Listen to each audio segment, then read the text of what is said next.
ತುಮಕೂರು ನಗರದ ಪತ್ರಿಕಾ ಭವನದಲ್ಲಿ ಜರುಗಿದ ಸರಳ ಪದಗ್ರಹಣ ಕಾರ್ಯಕ್ರಮದ ಉದ್ಘಾಟನೆ ನೆರವೇರಿಸಿ ಮಾತನಾಡಿದ ಕೆಯುಡಬ್ಲ್ಯೂಜೆ ರಾಜ್ಯಾಧ್ಯಕ್ಷ ಹಾಗೂ ತುಮಕೂರು ಜಿಲ್ಲಾ ಉಸ್ತುವಾರಿಗಳಾದ ಶಿವಾನಂದ ತಗಡೂರು, ಡಿವಿಜೆ ಸಂಸ್ಥಾಪಕತ್ವದ ಕರ್ನಾಟಕ ಕಾರ್ಯನಿರತ ಪತ್ರಕರ್ತರ ಸಂಘ ರಾಜ್ಯದ ಸಮಸ್ತ ಪತ್ರಕರ್ತರ ಪ್ರಾತಿನಿಧಿಕ ಸಂಸ್ಥೆಯಾಗಿದ್ದು, ತುಮಕೂರು ಜಿಲ್ಲಾ ಘಟಕದ ನೂತನ ಆಡಳಿತ ಮಂಡಳಿಯವರು ಎಲ್ಲರನ್ನ ಹಿಂದೆ ಒಗ್ಗೂಡಿಸಿಕೊಂಡು ಕಾರ್ಯನಿರ್ವಹಿಸಿದವರಿಗೂ ಮನ್ನಣೆ ನೀಡಿ ಸಂಘದ ಸದಸ್ಯರ ಹಿರಿಯರಿಗೆ ಹಿತಕ್ಕೆ ಶ್ರಮಿಸುವಂತೆ ಸಲಹೆ ನೀಡಿದರು. ಚುನಾವಣೆ ಸಂದರ್ಭದಲ್ಲಿ ಮಾತ್ರ ವಿವಿಧ ತಂಡಗಳು, ಚುನಾವಣೆ ನಂತರ ಎಲ್ಲರೂ ಒಂದೇ ಎಂಬ ಭಾವನೆಯನ್ನ ನೂತನ ಆಡಳಿತ ಚುಕ್ಕಾಣಿ ಹಿಡಿದವರು ಹೊಂದಿ ಸಂಘಟನೆಯನ್ನ ಬಲಪಡಿಸುವ ಕಾರ್ಯ ಮಾಡಬೇಕು ಎಂದರು.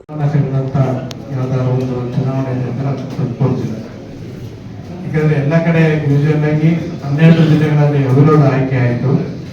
ಆದರೆ ಇನ್ನ ಉಳಿದ ಕಡೆ ಎಲ್ಲ ಸ್ಪರ್ಧೆಗಳಾದ್ರೆ ಬಹುಶಃ ಒಂದು ಟೀಮ್ ಅಥವಾ ಎಗೇನೆಸ್ಟ್ ಟೀಮ್ ಈ ತರ ಎಲ್ಲ ಇತ್ತು.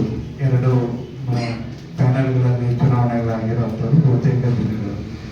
ಆದರೆ ಇಲ್ಲಿ ಆಶ್ಚರ್ಯ ನನಗೆ 4 ತಂಡಗಳು ಚುನಾವಣೆ ಆಗಿದೆ. 4 ತಂಡ, 4 ಪ್ಯಾನಲ್.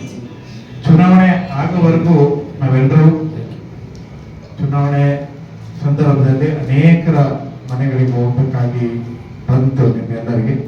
ಆದರೆ ಒಂದು ವಿಷಯ ನನಗೆ ಖುಷಿ ಅಂತ ಅನಿಸಿದ್ದು, ನನಗೆ ಬೇರೆ ಬೇರೆ ತಾಲೂಕಿನ ಫೋನ್ ಮಾಡುವಾಗ, ಸರ್ ಎಂದು ನಮ್ಮ ಮನೆ ಬಾಗಿಲಿಗೆ ಯಾರೋ ಬಂದಿರಲಿಲ್ಲ ಸರ್, ನಾನು ಹೆಂಗಿದ್ದೀನಿ ಇಂತಲೂ ನೋಡಿದ್ರಿಲ್ಲ, ಎಲ್ಲ ಬಂದರು ಸರ್ ನಮ್ಮ ಮನೆಗೆ, ಕಾಫಿ ಕುಡಿದ್ರು, ಟೀ ಕುಡಿದ್ರು, ಎಲ್ಲ ಒಂದು ಕಡೆ ಸೇರ್ಕೊಂಡಿದ್ವಿ. ಎಲ್ಲರೂ ಇಡೀ ಜಿಲ್ಲಾ ಕೇಂದ್ರದಲ್ಲಿರುವ ಪತ್ರಕರ್ತರು, ತಾಲೂಕಿನಲ್ಲಿರುವಂತ ಹೋಬಳಿ ಕೇಂದ್ರದಲ್ಲಿರುವಂತ ಮನೆಗಳಿಗೆ ಎಡತಾಕಿದ್ದು ಇಷ್ಟು ದೊಡ್ಡ ಪ್ರಮಾಣದಲ್ಲಿ ಬಹುಶಃ ಇದೇ ಚುನಾವಣೆ ಅಂತ ಅನ್ಸುತ್ತೆ. ಅಷ್ಟು ಮಟ್ಟಿಗೆ ನಾನು ಅದನ್ನ ಅಭಿನಂದಿಸ್ತೀನಿ. ಎಚ್.ಎನ್. ಮಲ್ಲೇಶ್ವರ ಹಿರಿಯ ಅಧ್ಯಕ್ಷರು ಇವನ್ನೆಲ್ಲ ಇನ್ವೈಟ್ ಮಾಡಿ ಈ ಕಾರ್ಯಕ್ರಮವನ್ನು ಮಾಡಬೇಕಾಗಿತ್ತು. ಆದ್ರೆ ಒಬ್ಬರ ಅಧ್ಯಕ್ಷರನ್ನ ಮಾತ್ರ ಹಾಕಿರೋದು ಇದು ನಿಜವಾಗ್ಲೂ ಕೂಡ ಇದು ಸರಿಯಾದ ಒಂದು ಕ್ರಮ ಅಲ್ಲ ಅನ್ನೋ ಮಾತನ್ನು ಕೂಡ ಹೇಳ್ತಾ ರಾಷ್ಟ್ರೀಯ ಮಂಡಳಿ ಸದಸ್ಯರನ್ನು ಕೂಡ ಆಹ್ವಾನ ಮಾಡಬೇಕಾಗಿತ್ತು. ನಾನು ಅಧ್ಯಕ್ಷರಿಗೆ ವಾಟ್ಸಪ್ ಮೂಲಕ ಮೆಸೇಜ್ ಹಾಕಿದ್ದು. ಮತ್ತು ಎರಡನೇದಾಗಿ ಚುನಾವಣೆ ಮಾಡಿದಂತ ಚುನಾವಣಾಧಿಕಾರಿ ಟಿ.ಸಿ. ಕಾಂತರಾಜ್, ನಾವು ಪ್ರತಿ ಸಾರಿ ಚುನಾವಣೆ ಆದರೂ ಕೂಡ ಪದಗ್ರಹಣ ಸಮಾರಂಭದಲ್ಲಿ ಚುನಾವಣಾಧಿಕಾರಿಗಳನ್ನ ಕರೆಸಿ ಸನ್ಮಾನ ಮಾಡ್ತಾ ಇದ್ವಿ. ರಾಜ್ಯದಲ್ಲೂ ಕೂಡ ಚುನಾವಣಾಧಿಕಾರಿಯನ್ನು ಅದ್ದೂರಿಯಾಗಿ ಅವ್ರ ಫ್ಯಾಮಿಲಿ ಕರೆಸಿ ಸನ್ಮಾನ ಮಾಡಿದ್ರು.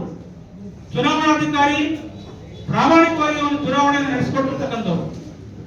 ಜೊತೆಗೆ ಅವರು ಯಾವುದೇ ಸಂಭಾವನೆ ನಮ್ಮಲ್ಲಿ ತಗೊಂಡ್ರು ಕೂಡ ಆ ಹಣವನ್ನ ಹುಳಿಯಾಡಿನ ಪತ್ರಕರ್ತ ಅಂತ ಏನು ಕಣ್ಕೊಂಡಿದ್ದ ಪತ್ರಕರ್ತರಿಗೆ ನಾವು ಕೊಟ್ಟಂತ 20,000 ಅವರು 5,000 ಸೇರಿಸಿ 25,000 ಹಣ ಕೊಟ್ಟು ಬಂದ್ರು. ಅಂತವ್ರನ್ನ ಕರೆದು ಒಂದು ಶಾಲೆ ಅವ್ರು ಹಾಕಿದ್ರೆ ಚೆನ್ನಾಗಿರೋದು. ನಾನು ಅದನ್ನು ಕೂಡ ಹೇಳಿದೆ, ಕರೀರಿ ಅಂತ. ಆದ್ರೆ ಮಾನ್ಯ ಅಧ್ಯಕ್ಷರು ಅದು ಯಾವ ದೃಷ್ಟಿಕೋನದಲ್ಲಿ ಆಹ್ವಾನ ಪತ್ರಿಕೆ ಮಾಡಿದ್ರು ನನಗೆ ಗೊತ್ತಿಲ್ಲ. ಆದ್ರೆ ಇದು ಒಂದು ಸಂಘ ಅಂದ್ರೆ ಎಲ್ಲರೂ ಕೂಡ ಒಟ್ಟಿಗೆ ತಗೊಂಡೋಗುವಂತ ಸಂಘವಾಗಬೇಕು. ಮುಂದಿನ ದಿನದಲ್ಲಿ ಅವ್ರು ಇದೆಲ್ಲ ಮಾಡಿ ಎಲ್ಲರೂ ಕೂಡ ಒಟ್ಟಿಗೆ ತಗೊಂಡೋಗುವಂತ ಕೆಲಸ ಮಾಡ್ಲಿ. ಇದು ಪತ್ರಕರ್ತರ ಸಂಘ ಇರೋರು ನಾವು 350 ಜನ ನಾವೆಲ್ಲ ಒಟ್ಟಿಗೆ ಹೋಗ್ಬೇಕು.